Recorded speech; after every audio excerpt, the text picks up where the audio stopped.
This is the fourth of 11 training modules that focus on recognizing, reporting, and preventing abuse, neglect, and exploitation. In this session, you will learn to recognize your stressors. In other words, the signs that let you know you are near your boiling point, the point at which abuse or neglect may occur.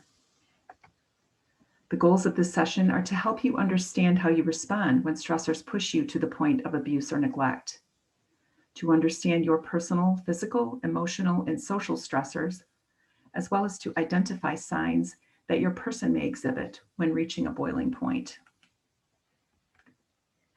We will discuss stressors and how we recognize we are near a boiling point, the point at which abuse or neglect occurs. To prevent abuse or neglect, we need to first understand what stressors set us off. I want you to think of two of your hot buttons, things that really bother you. It is important to acknowledge the things that are irritating to us as individuals. Sometimes they may be minor and we can laugh them off, such as when someone leaves their blinker on while driving down the road. But sometimes they are not minor, like when someone calls you a hurtful name. There are several ways that you may begin to exhibit early signs of stress. They may show up as physical, emotional, or mental signs, or changes in our social interactions or job performance.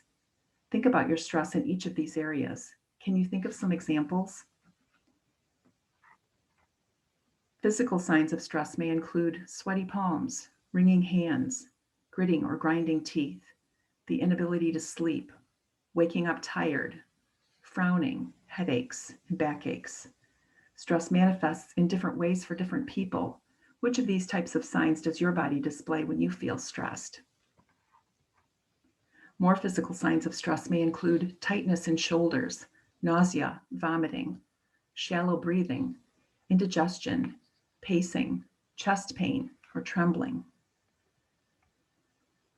What about mental or emotional signs of stress, such as anger, feeling listless or dull, sadness, anxiety, feeling overwhelmed, feeling defensive, being upset over little things, the inability to concentrate, or loneliness?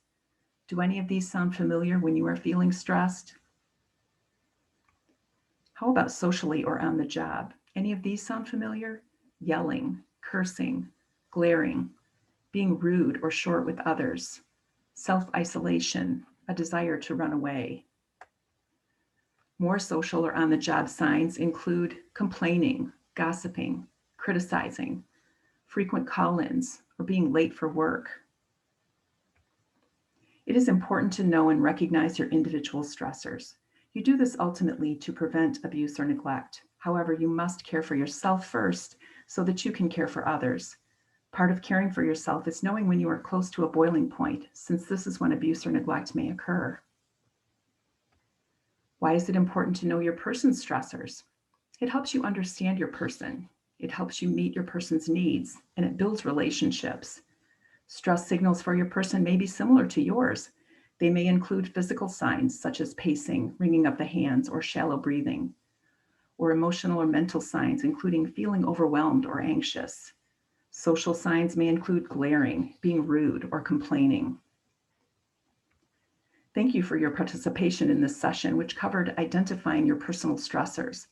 Please join us for our next training module, which further explores stressors, how to understand and counteract them.